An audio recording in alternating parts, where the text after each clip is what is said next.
नमस्कार. आज आम्ही आयुष्मान आरोग्य मंदिर रामेश्वरची टीम अंगणवाडी तपासणीसाठी अंगणवाडी क्रमांक 1 रामेश्वर येथे आलेलो आहोत. तर अंगणवाडी तपासण्यादरम्यान इथे पोषण आहार जो दिला जातो, तर पोषण आहाराची जी क्वालिटी आहे ती आम्ही तपासलेली आहे. त्याचबरोबर येथे जे वापरण्यात येणारं मीठ आहे हे आयोडीनयुक्त आहे की नाही हे तपासण्यासाठी आम्ही येथे एक डेमो करत आहोत. तर यामध्ये एक किट आहे, सॉल्ट टेस्टिंग किट, जे आम्हाला PSC कडून अवेलेबल झाले आहे. मीठ घेतलेलं आहे. तर या किटमध्ये एक छोटा चमचा दिलेला आहे आणि तसेच 2 प्रकारचे सोल्युशन दिलेले आहेत.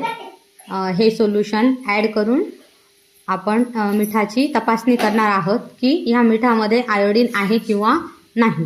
तर आता आपल्या आरोग्य सेविका ताई ही तपासणी करत आहे. एवढ्या प्रमाणात आपण मीठ घेतलेले आहे. आता यामध्ये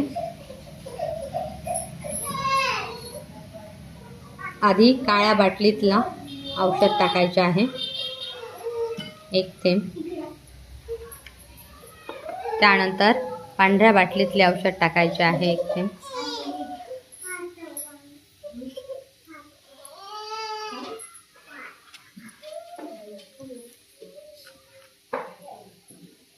आणि हे मिश्रण आपण ठेवायचे आहे.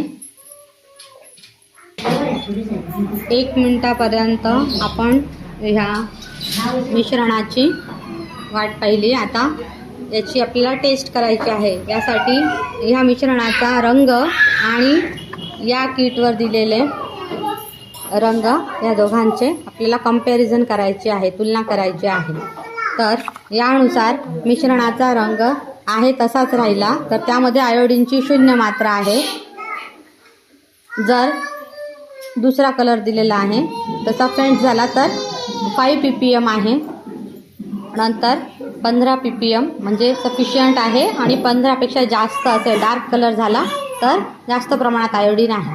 तर आपण आता आपलं मिश्रण बघूया.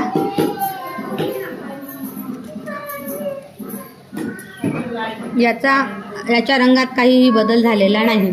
मिश्रण जसं आहे त्याच कलरचं आहे. यावरून यामध्ये आयोडीन अतिशय कमी प्रमाणात आहे किंवा 0 प्रमाणात आहे असे सिद्ध होते.